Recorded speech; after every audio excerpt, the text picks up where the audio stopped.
Professor and Dean, Alumni and Corporate Relations, IIT Madras, to deliver the welcome remarks.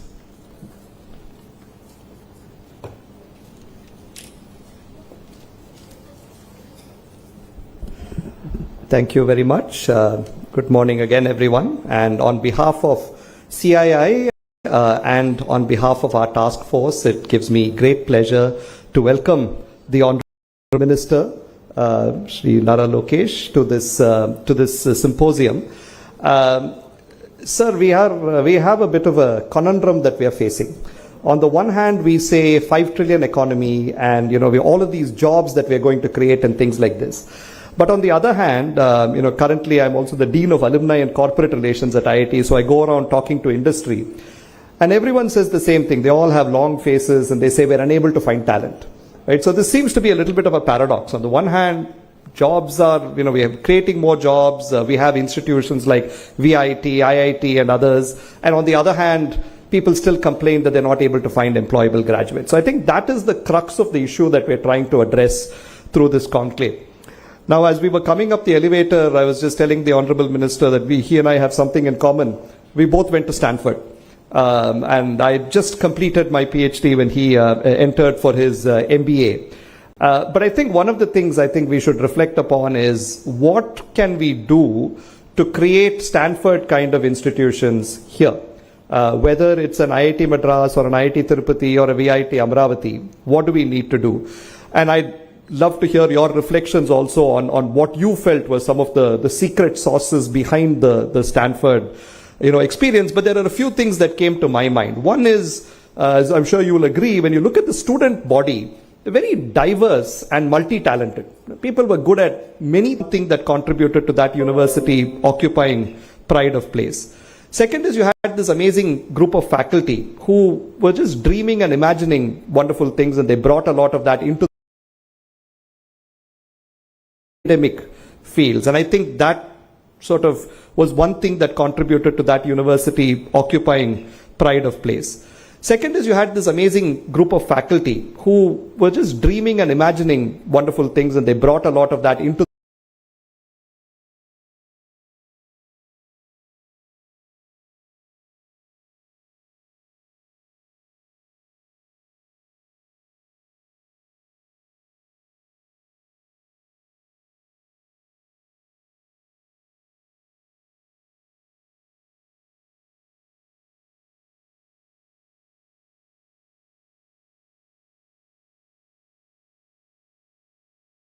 academic fields. And I think that sort of was one thing that contributed to that university occupying academic fields. And I think that sort of was one thing that contributed to that university occupying pride of place.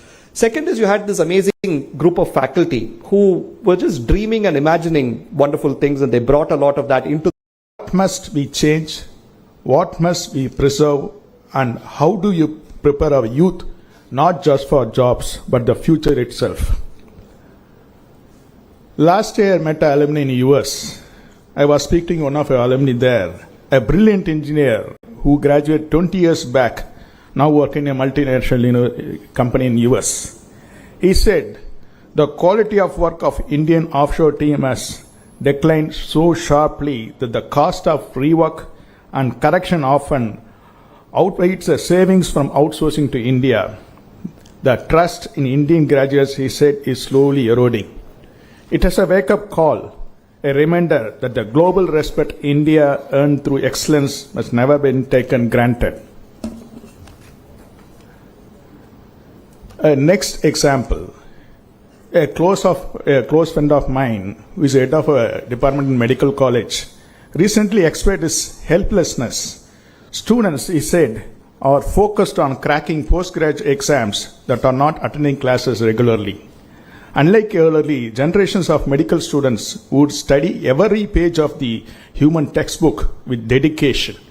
Today's learners often rely on short videos, multiple choice questions, and YouTube and coaching apps. These incidents point out one uncomfortable truth. What I can come to realize is, in our pursuit of making education accessible to everyone, which we had indeed achieved to some extent, but somehow long way we have lost quality that one hour defined us.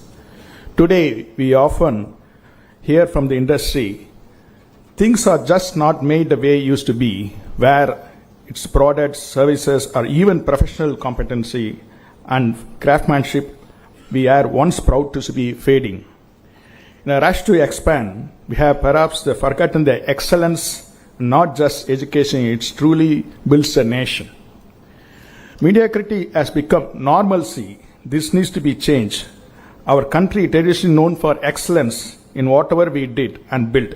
It's time we reclaimed our legacy. CIA's theme mentions accelerating competitiveness, globalization, inclusivity and sustainability and trust, aim to enhance India's competitiveness by promoting global engagement, inclusive growth, sustainable practices and foundation of trust. The theme is based on the premises that the country's future and however will be defined not just by the pace of its growth but the quality. However competitive, inclusiveness, sustainable and trustless is economical model that becomes great. At VIT, we take this message to the heart. We constantly remind our students, don't study for marks, learn with passion and mastery. We encourage practical implementation of the theoretical knowledge. We have seen recent trends. With changing visa policies, the number of Indians going to US has dropped. By this year, around 44% has dropped going to US. While some of this setback, but I see it as an opportunity. Necessity is the mother of invention. So during COVID, India succeeded because of this necessity. It has remained to us, educators, policymakers, and industry leaders, that we must create world-class opportunity right in India. As our PM said, make in India, we should make it study in India, study in AP.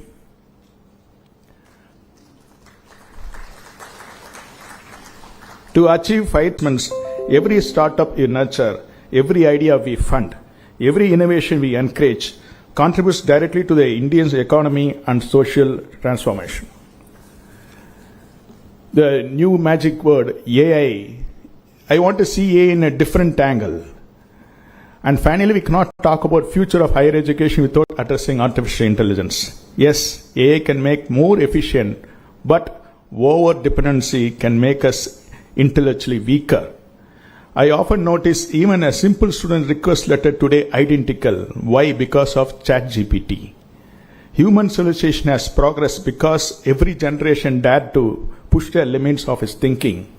Each era expanded the boundaries of imagination, creativity and intelligence. But today, the rapid rise of AI, we quickly outsourcing even our thinking. The work that our challenge our minds is now being handed over to machines. If this continues unchecked, human evaluation will not move forward. It may in fact start to reverse. Our brains, like unused muscles, will begin to lose their strength. We must make our students aware of this danger. Technology should enhance our productivity, not erode our creativity. It is wonderful when machines take our physical burdens like washing machines, dishwasher, and or perform tasks beyond human capability. But when they start doing our thinking of us, we risk losing what makes our unique human and imagination. So today, relying entirely on calculators, smartphones, and internet. But what happens if one day these tools are no longer within reach? True learning must live within us, not as a device, not in the cloud, but not in our own minds. Our education system must ensure that students carry their knowledge within them at all times. Friends, this 5 trillion dream is not just an economical goal. We must reimagine higher education as the foundation of national competitiveness, innovation and trust. Let's together do it now. I hope today's conclave will be very useful for national growth. Thank you.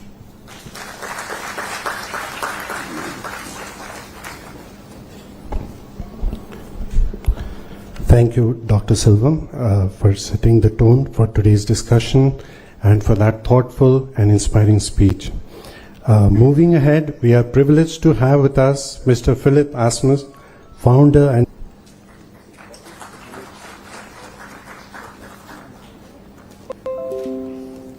Good morning, everyone. Good morning, Honorable Minister and delegates. It's an honor to be here. I don't think anybody knows me, so just like 2 words in regards of that. I'm originally from Germany and have some masters and did a lot of stuff in my life. I've been an entrepreneur very up and an entrepreneur very down, and had a lot of experiences in regards how real life in entrepreneurship is. And I dedicated my life to a thing which is, in the beginning, a lot of people said, Philip, you're crazy. What is innovation also about, right?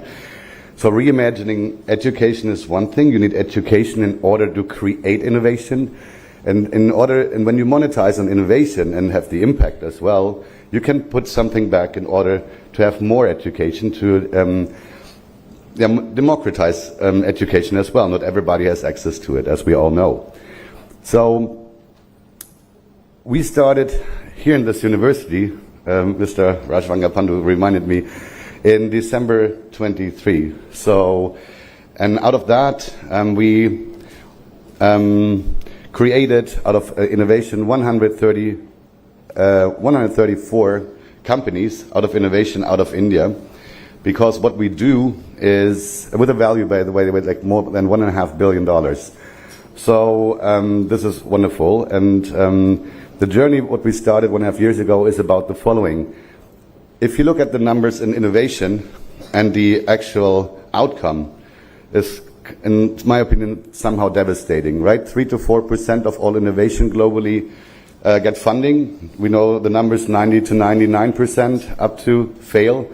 A lot of dreams, explode somewhere. And so a lot of potential is wasted. The innovation deployment is way too slow. So when I reimagined after quite some painful journey in life is like a new way how to create value, how to create companies, how small and medium-sized companies are born. So how to increase the number of successes, how to give access to everybody to make it, right? Because usually it's a lack of knowledge, lack of resources, lack of money, lack of trust-building capabilities. So this is why we put also investment banks, like not the best topic here, but say we invented the first alternative to venture capital itself, right? So as a university or as an innovator, you have like multiple ways of monetizing this, like starting your own company. So you risk it all. But imagine you invent like 100 things. You can focus on 1 or 2, right? 98 are lying somewhere. Or if you have like a portfolio, like a lot of innovation is like wasted in the drawers, right? You can't lift the monetary part where you can do something good with it, reinvest into research and development or scholarships and whatsoever not. So as I said in the beginning, we already built 134 companies basically as a test run, and now we are executing on it in thousands. So our goal is, could sound a little crazy here, but it's a new model. We automate and standardize company building, right? And it's a fair payout system, so we don't have a round financing. But our goal is to build up to 100,000 companies per year. We are able to cut the cost by 99.x%. So we reduce the risk in early stage by 99.x%, right? The rest we cover with our earnings, so we basically can deliver their companies basically risk-free in early stage. The value we generate comes from like up to 20 times faster system than nowadays manually expansion. And so we can generate value better, right? So we can offer a service to students. First time you can think about, hey, I can push the risk and the sleepless nights and the hassle to a third party, also in masses. And this is what we offer, and we are now expanding. So we are, within the next few days, we are thankfully, I got informed that there are a few thousand ideas and patents we will put in the system, so we can potentially generate, 5 to 10 billion in value, also in cash out of it, where we hopefully can also give a lot back for the pre-trust in this new thing, also to India, to also the state of Andhra Pradesh. We had like a lot of talks here. and to the region in order to unitedly do something better. So this thing is not a competition to venture capital. There are a lot of upsides, a lot of hopes, but it's an addition. Let's put it like that. So what I mentioned before, you can either do it yourself, sell it, good luck, or have royalties. And now we get at another layer that you can push it in masses as a service, right, to monetize on your innovation. And if you are fast in innovation, if you monetize in masses, and our own earnings we take and also put that in purposeful projects, right, non-profits, we can actually unitedly, I think, with innovation and implied education, we can change quite a bit.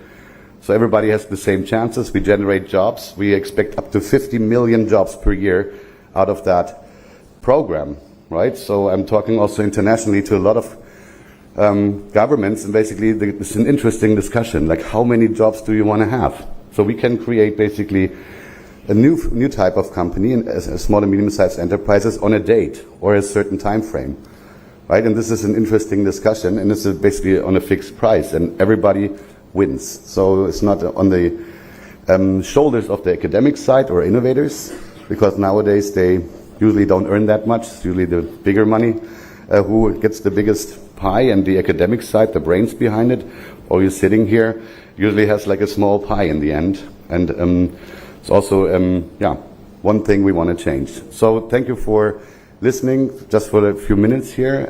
Hopefully we can add a lot of value to the region, to the people, to all innovators. And if you have any questions also later on, we're here for a few days here. We have for the CII Partnership Summit. Thank you very much also for the invitations, and have a great, wonderful day. Thank you.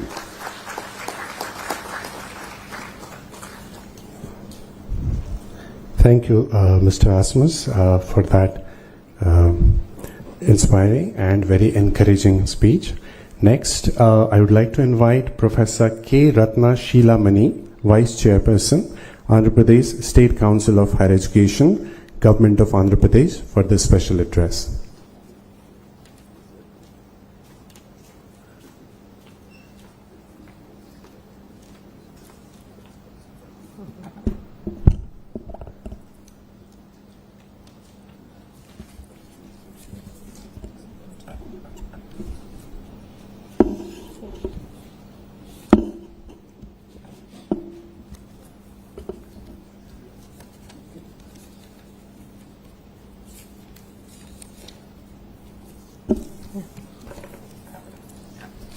Distinguished guests, particularly the Honorable Minister for HRD, Sri Lokesh Garu, then esteemed academicians, respected industry leaders, and all other members of the distinguished audience, and the students also. It's a privilege to be here to speak on this occasion of this important topic, reimagining higher education for India's $5 trillion economy. All the topics which have been identified for this meeting, for this conclave, are of great significance, and which have been discussed on and off in the last few decades also, particularly in the last couple of decades. So the first one seems to be bridging the industry-academia gap to transition students from curriculum to careers. Now this requires a multi-pronged approach, of course, focused on certain issues like collaboration, practical experience, skills development, and faculty engagement. And for this, we need to follow certain strategies, and which have been done to some measure over the few years. University should involve industry experts in the design, review, and regular update of academic curricula to ensure that they reflect current industry needs and emerging technologies. So this helps in incorporating job-ready skills and technical knowledge that employers in the industries seek. And the other thing is experiential learning we've been talking of hands-on experience, which needs to be integrated into programs through perhaps, mandatory internships and apprenticeships and so on. And corporate sponsored projects and case studies also can be brought into the classroom, which allows students to apply theoretical knowledge in actually solving business problems. And the industry academia collaboration cannot be emphasized too much, of course. We need to foster strong long-term partnerships through corporate advisory boards, joint research initiatives, and collaborative competitions like hackathons. And to some measure we have been starting these things in different universities. So this provides the students with the necessary exposure to the industry and whatever is required of them. And skill development focus is also important. For some years now we have been emphasizing on hard skills and soft skills. So the technical knowledge is as important as the soft skills like critical thinking, problem solving, communication, teamwork, and self-management. So these are often cited as major gaps as far as the graduates are concerned, in spite of good efforts being put in by the different institutes. And to cater to all these, to inculcate all these skills and so on in the students, faculty development also should progress on an equal rate. So faculty also should gain practical industry exposure through corporate immersion programs, maybe short-term industrial projects and so on. So that helps educators and faculty to bring real-time, real-world insights also into their teaching. And of course, technology integration is a must in this tech-driven world. Coming to the other area which has been identified for discussion in this conclave is the need to redesign degrees in India for emerging sectors to realize $1 trillion economy, and this requires a very fundamental shift, a paradigm shift, in fact, we can say, in the higher education system. And but this has become all the more imperative because of the directives in the National Education Policy NEP 2020. When we need to redesign these degrees by focusing on flexibility, multidisciplinary learning, skill integration, and strong industry collaboration.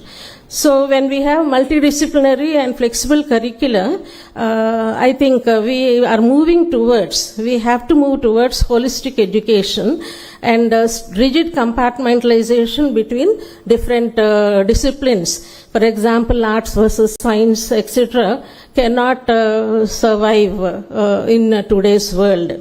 They don't serve their purpose also. So we need to combine subjects. We need to allow students to combine subjects across disciplines. Perhaps computer science with management, or law can be combined with technology. Now, the other need is to integrate vocational and skill-based education into the curriculum, into the mainstream academic programs, so that the skill gap which exists in the graduates can be addressed. And maybe this requires mandatory internships, apprenticeships, and hands-on projects. And perhaps it has to be started in the first year itself. Now, focusing on emerging technologies is another strategy that we need to attend to. Our students have to be exposed to new age technologies like AI, ML, data analytics, cybersecurity, and IoT, the Internet of Things, and so on. And we know that the government is also trying to establish centers of excellence in AI, particularly in key sectors like health, sustainable cities, agriculture, etc. And again we come to this point, the collaboration between institute and industry. So this is necessary because hybrid learning and experiential learning are the focus these days, whether it be in sciences or technology or even in humanities or languages, particularly language teaching. We are speaking of the necessity of adopting online, digital, and hybrid learning formats along with virtual reality and augmented reality in the classrooms. So this is what we have for long been describing as learning by doing. So the students learn a lot by doing, and it provides them the motive and the confidence also to move forward. And they can apply then the theoretical knowledge effectively to whatever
in terms of scientific and technological development. Thank you for giving me this opportunity.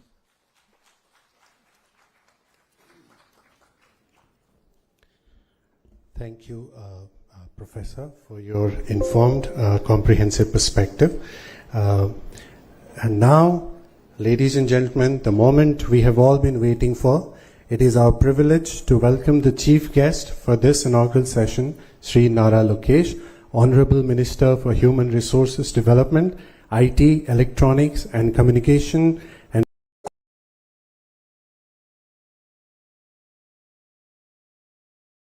question is, how fast can we achieve the Honorable Prime Minister Shri Narendra Modi ji's vision of India achieving its $30 trillion economy depends on the kind of reforms, collaboration, changes that we all do together here. Economic growth is not possible without intellectual and human capital being harnessed. You know, higher education is not merely a sector for me, it is a strategic pillar here in Andhra Pradesh. 54% of our population is under the age of 25, which makes us one of the youngest workforces. It is a greater asset, and yes, demographic dividend is here to be harnessed. But it also presents unique challenges. The challenges is in terms of our employability, in terms of our ability to adapt to the changes that the world is going through. You know, only 34% of India's working age population has received a formal training. This is compared to 96% in South Korea, 80% in Japan, and 75% in Germany. The recent economic survey stated that only 51% of our graduates are employable. 51%. There is a big mismatch of what we teach and what the market demands.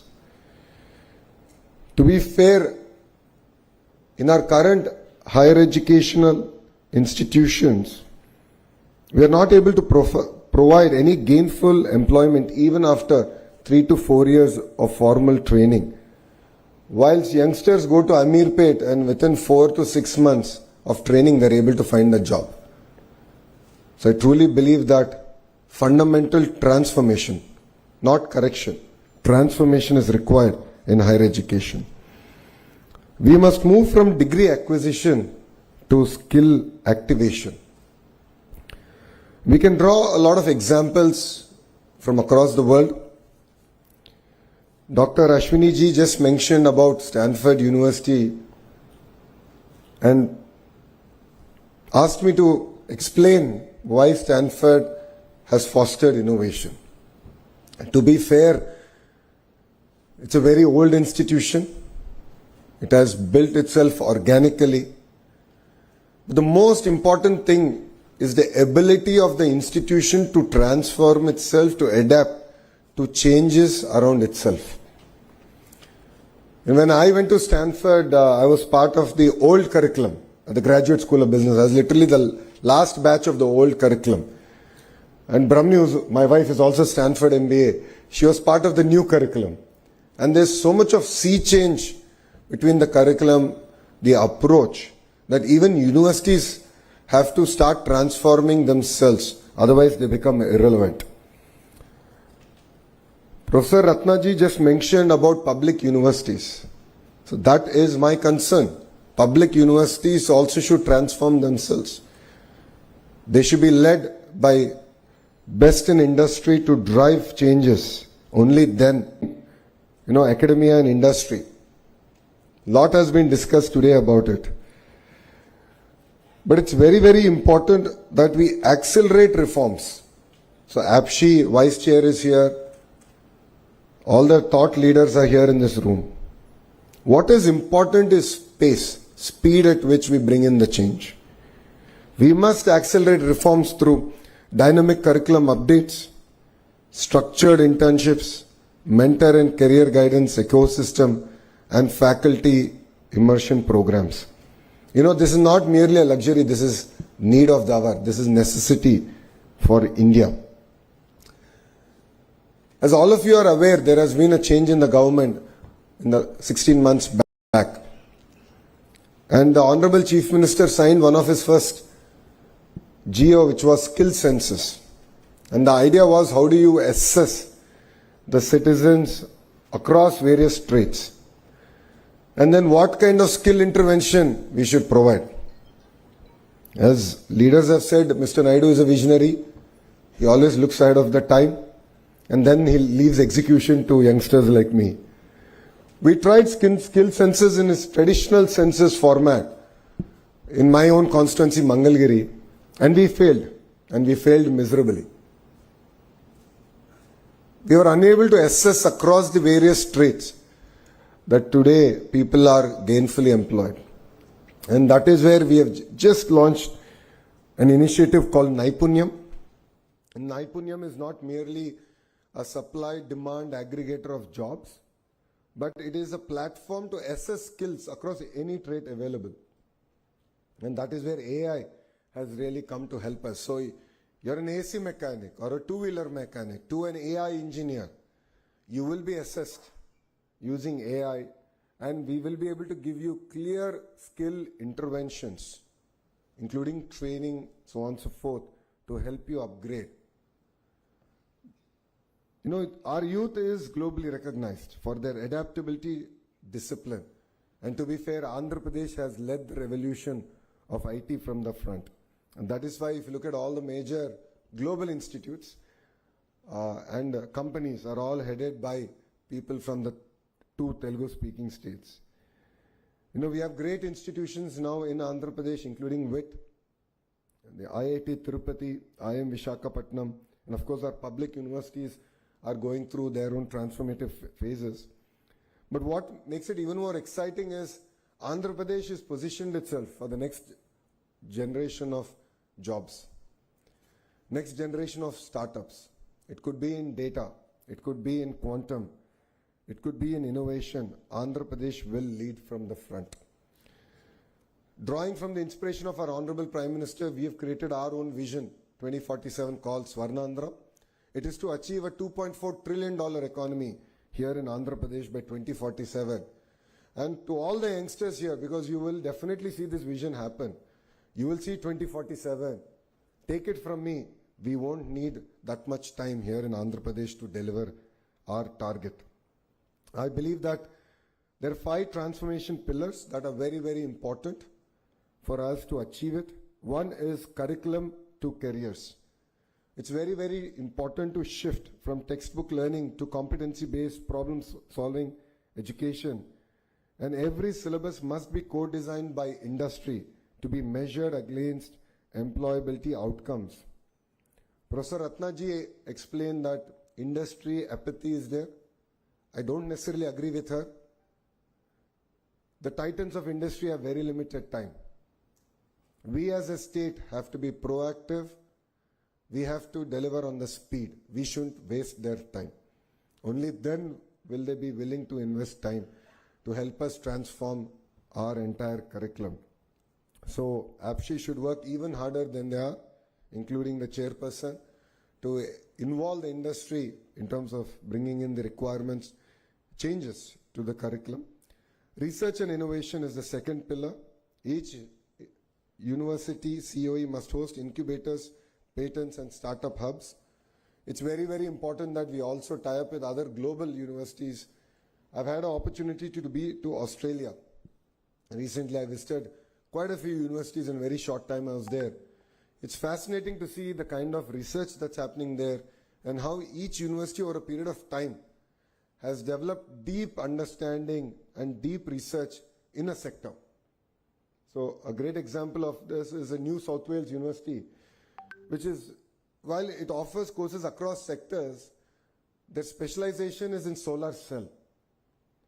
And I saw a 10,000 square feet rapid prototyping center, which was quite inspiring. And we are going to bring it to IIT Tirupati. We're already in touch with them to sort of look at how can we now bring collaboration between industry, academia and research together. So I think this is very, very important for all of us to work. The third pillar is our digital future skills. AI, quantum, semiconductors, green tech, robotics are here. But as Selvam ji has said, please don't outsource your creative thinking to ChatGPT or Gemini. While trivial tasks, we can use it. To be fair, please don't replace your creative thinking or critical analytical thinking using ChatGPT or AI tools. Internationalization is something that was discussed threadbare. It is very important to have tie-ups with global institutions because what they offer is exposure. What they offer is alternative thinking. This, I believe, is very, very important if India has to deliver on its $30 trillion mission. Inclusivity and regional balance is the other very, very important subject, and this is something very core to the heart of this administration. While Amravati is our capital and there's a lot of work, I'm sure all of you would appreciate, now that rains have subsided and we are able to restart all the works here in Amravati. But for us, all regions and all parts of the states are equally important. But what we have done is a very focused clusterization. So if you look at Anantapur, it's the automotive hub. Kurnool is the renewable energy hub. There's a lot of cement manufacturing coming in that zone because they have limestone. Electronics manufacturing is coming between Kadapa and Chittoor. A lot of work is happening in compressed biogas in Prakasam district. Erstwhile Nellore district is already diversified. All of you will be surprised to know 50% of India's air conditioning is manufactured here in Andhra Pradesh. We've signed with LG, Daikin and Blue Star. We're going to take this to 70%. Imagine one cluster, 70% of India's air conditioning is going to come. Compressed biogas, as I said, in Prakasam. Here in Krishna Guntur is capital. We have quantum now coming and we have few other industries coming here. East-West Godavari districts are exceptionally well known for their fisheries and we're working hard to take that forward. North Andhra is going through its own transformation. It's going to be a $1 trillion ecosystem, starting with a pharma hub, chemical hub, medical devices manufacturing hub, to a steel city. I thought we'll be building one new steel city. It looks like we're going to build two new steel cities in Visakhapatnam. And the entire data ecosystem, IT ecosystem that's getting built out there. Why am I sharing this with you is we believe in the power of vertical and horizontal integration in each of these clusters. So let me take an example of your mobile phone. All of you are taking pictures, so I thought that was apt. You have a screen, you have a camera lens, you have a lithium-ion battery in it, you have a haptic engine in it. All these are roughly manufactured by about 1,000 suppliers. And our vision here in the state is to bring these 1,000 suppliers to that cluster and build a thriving ecosystem. So looking at it from an end-to-end perspective, that's what I call verticalization. And horizontal is where my department, HRD, comes in. Curriculum, skill development, testing of equipment, and third thing is certification of this equipment. So when I met the Blue Star leadership, they said we manufacture 50% of India's air conditioning, but if I have to get a heat pump certified, I have to send it all the way to Germany. And why is that the case? Why are they not here? And you want to make it a 70% ecosystem, then we need to bring in the entire certification here to India and to this particular cluster. So what you're going to see in the next 3.5 years is a tight integration between our vertical and horizontal approach, and we'll create a thriving cluster in each of these zones. And I would like to thank CI for their continued support, but I would also like to request CI that they need to run at the pace of the Andhra Pradesh government. We've done consultative committees. We have a sense of urgency. Andhra Pradesh was, exactly 18 months back, not in the radar of any investment or investor coming to India or even in India.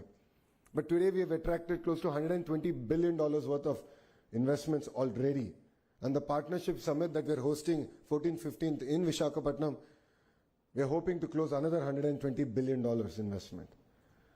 By the end of our term, as we go for re-election in 2029, I have a vision that we can attract $1 trillion worth of firm commitment. So these are investments that obviously will not get done in the year that they're signed, but they will start.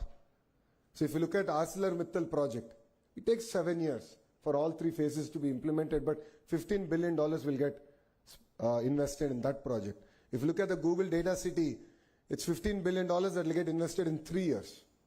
So we will bring $1 trillion worth of investment here to Andhra Pradesh, but I would request CIA to run at the pace of Andhra Pradesh government so that we can work collaboratively, we can look at changes proactively, and we are here not to waste your time. We are here to take your input and implement it to make sure that the Andhra model of collaboration is truly implemented in spirit. So industries should co-design curriculum. I think that's something that all of us touched upon. Universities should host industry labs. So I'd request WIT also. I know quantum computer is coming here, but I think we should look beyond even quantum and few other areas that we can sort of engage with. And of course, as a government, we are here to provide an enabling framework, a policy framework that is not rigid, that is not tight.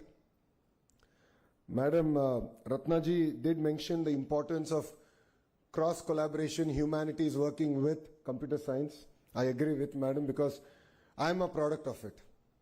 My bachelor's is in information systems, but in Carnegie Mellon, it was not part of the computer science school.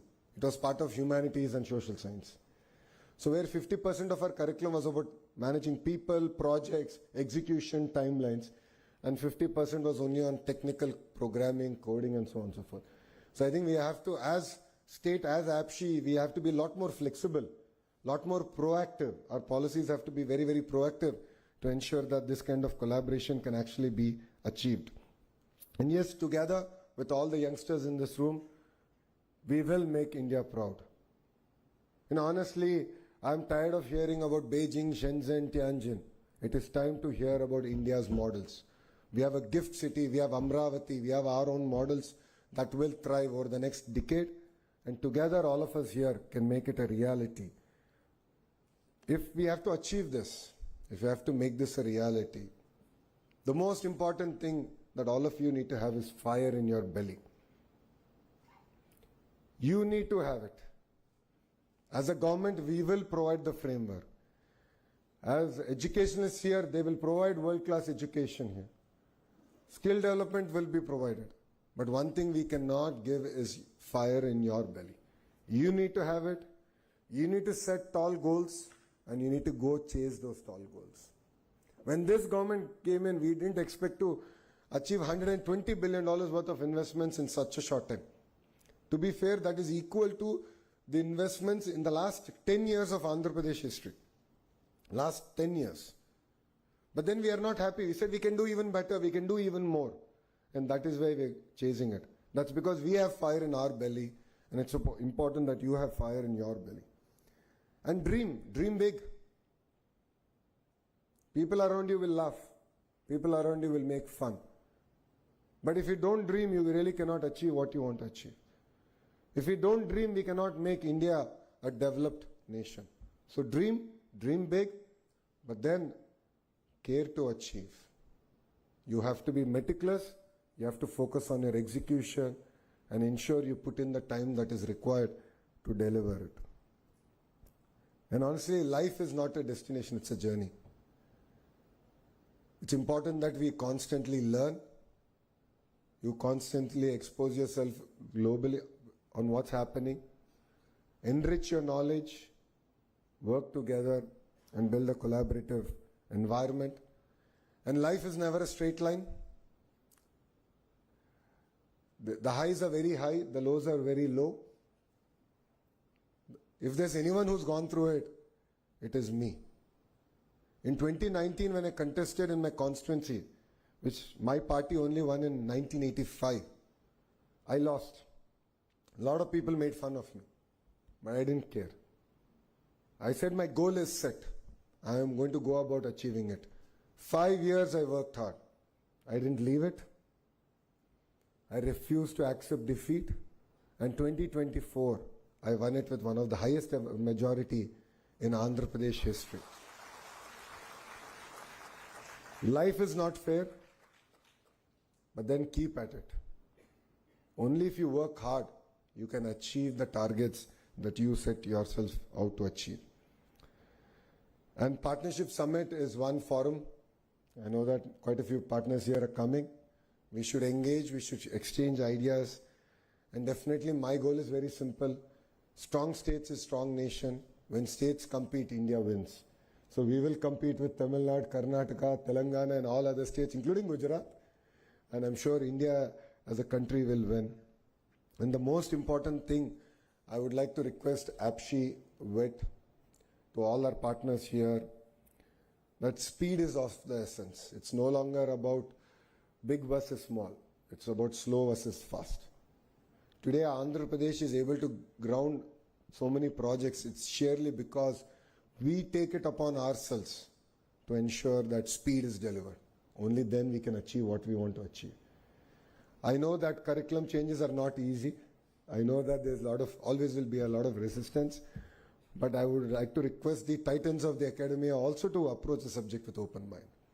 What we have done so far has worked for us. I'm not saying it's not worked for us. But I don't believe it is enough to take us to our $30 trillion goal. So we have to have open mind. We have to embrace changes a lot more proactively. All the HODs have to look inward into their own departments. See how we can sort of improvise. It could be a transformation or it could be reforms. But we have to do it.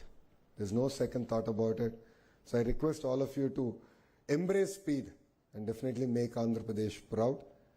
And all of you are part of history. You know, when I was growing up, because everyone here is quite younger than I am. So when I was growing up, I saw Hyderabad develop in front of my eyes. I was jokingly saying, I've seen every part of Outer Ring Road get developed in front of my eyes. I remember how we used to crib that there was no connectivity to Shamshabad airport back then. But today it's of course very well connected. You're exactly seeing that magic happen in front of you here in Amravati. Next 3 years is going to be a really transformative experience for Amravati, for Andhra Pradesh. And all of you are going to witness history in making. And all of you should be part of this history.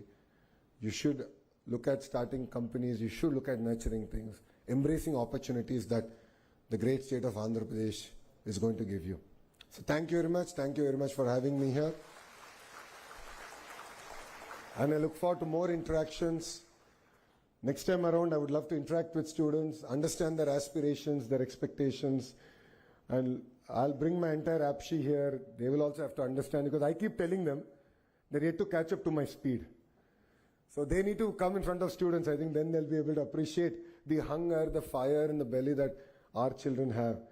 I look forward to coming back and interacting with students again. Thank you very much and Jai Hind.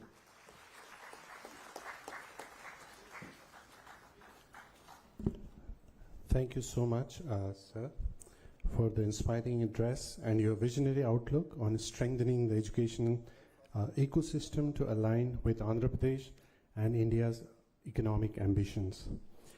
Thank you once again, sir. So may I now invite Dr. G.V. Selvam, Vice President VIT, to felicitate our chief guest, Sri Nara Lokis, sir.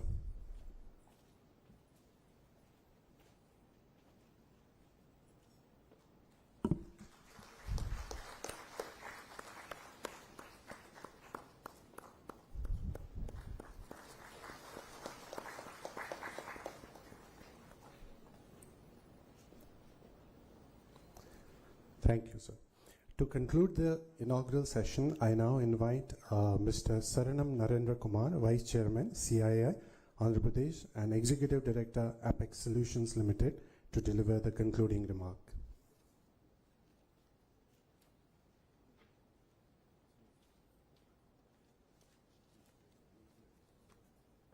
So good morning, everyone.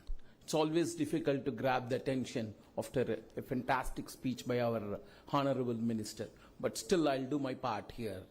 So good morning, and Mr. Nara Lokesh, Honorable Minister for Human Resources Development, IT, Electronics and Communication, RTG, Government of Andhra Pradesh, Professor K. Ratnashila Mani, Vice Chairperson, Andhra Pradesh State Council of Higher Education, Mr. Philip Assams, Founder and CEO, First Gen UK, Dr. G.V. Selvam, Chairman CIISR College Excellence Cluster 25 and Vice President VIT, Dr. Ashwin Mahalingam, Co-Chairman CIISR Task Force on Education and Industry Institute Linkages, Co-Founder Okapi Advisory Services Private Limited and Director IIT Madras, and distinguished speakers, members and industry and friends from media.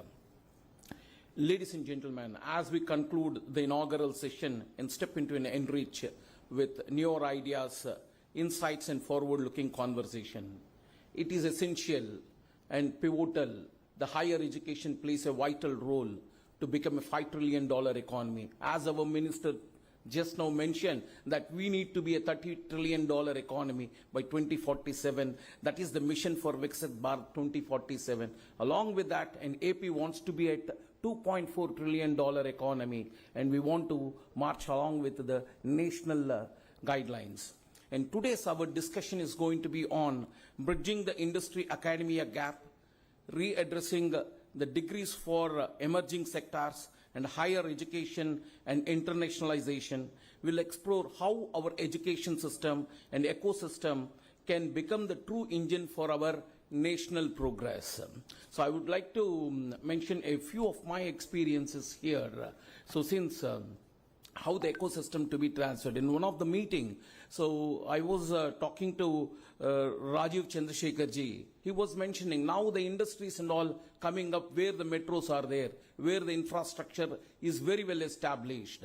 Now the future is getting transformed into the place where the knowledge is available, where the skill set is available, where the productivity is there. So industry is going to come to the places where the knowledge. Now this is the place where we have so many universities, the knowledge is here. I am sure that this place will be a happening place in a near future.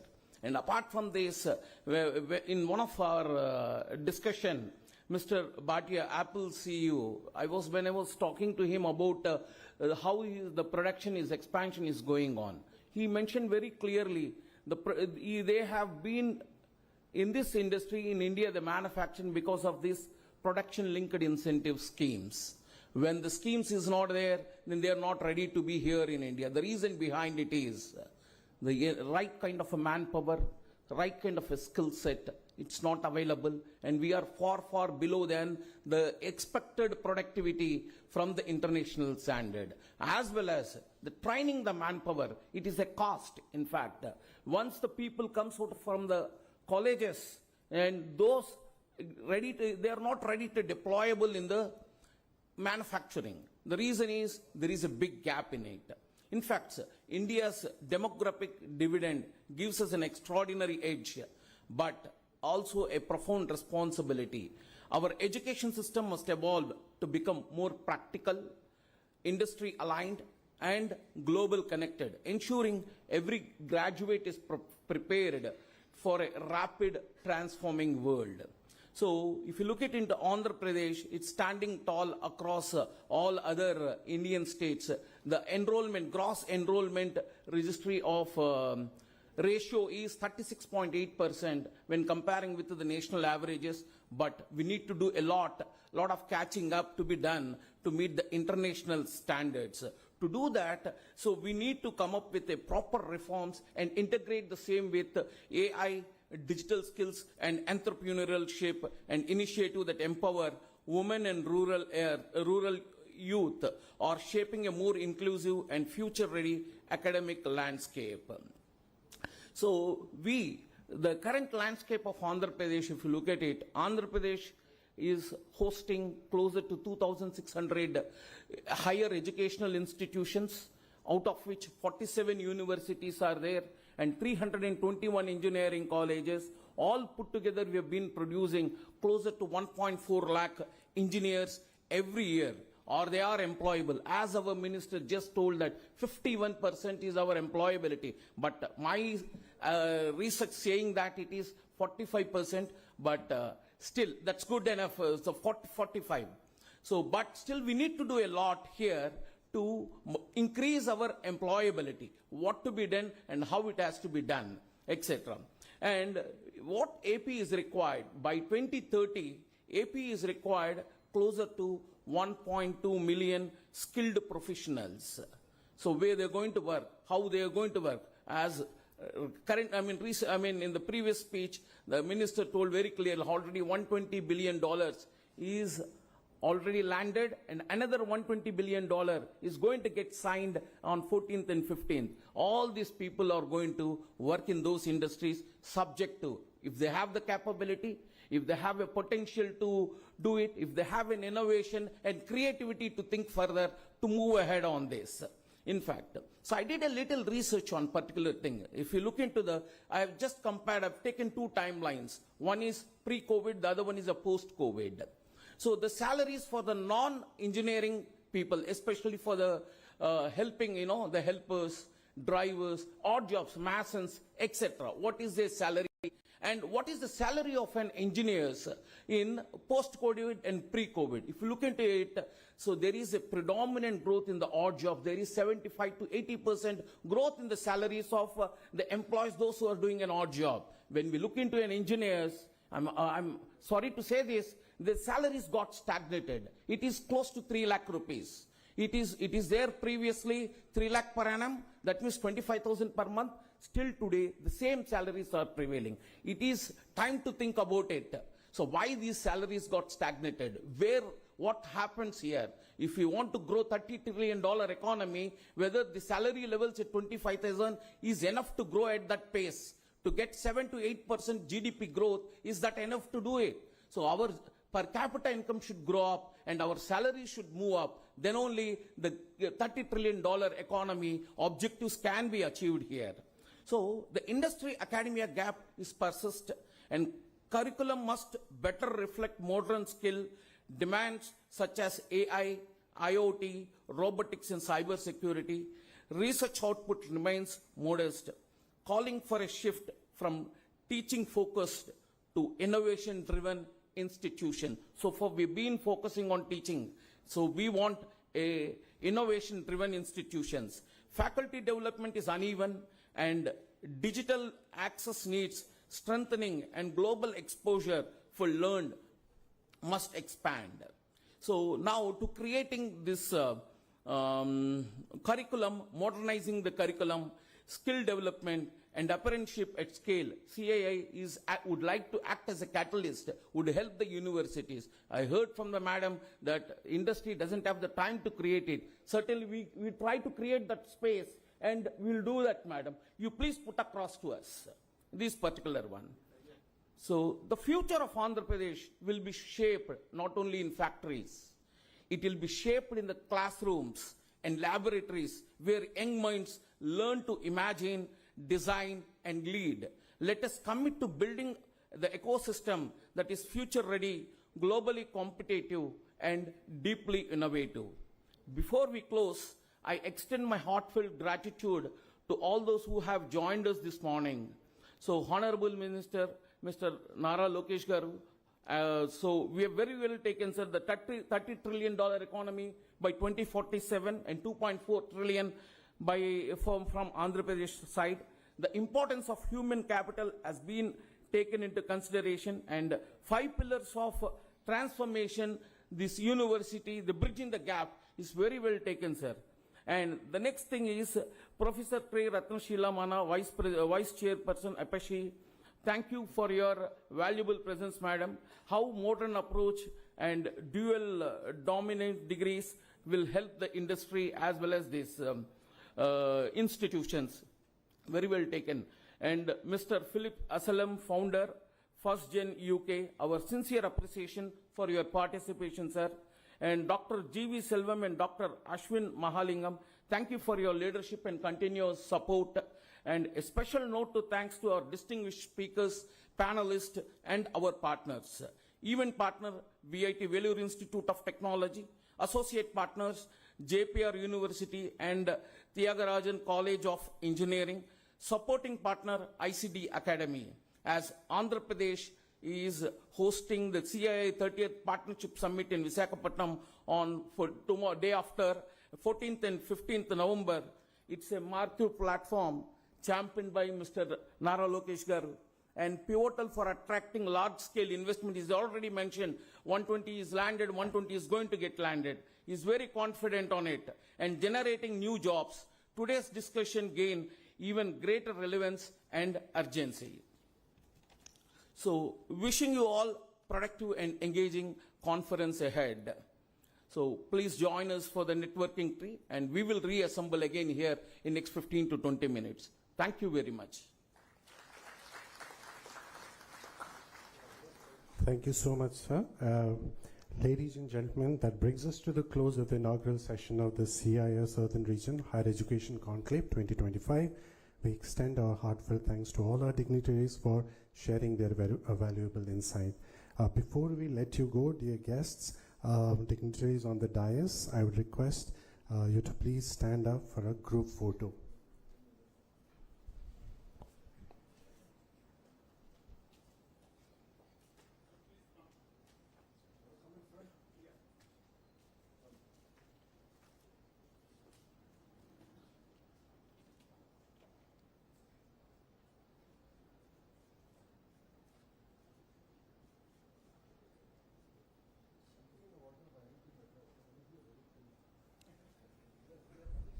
Running fast, sir. Always running. But picture you are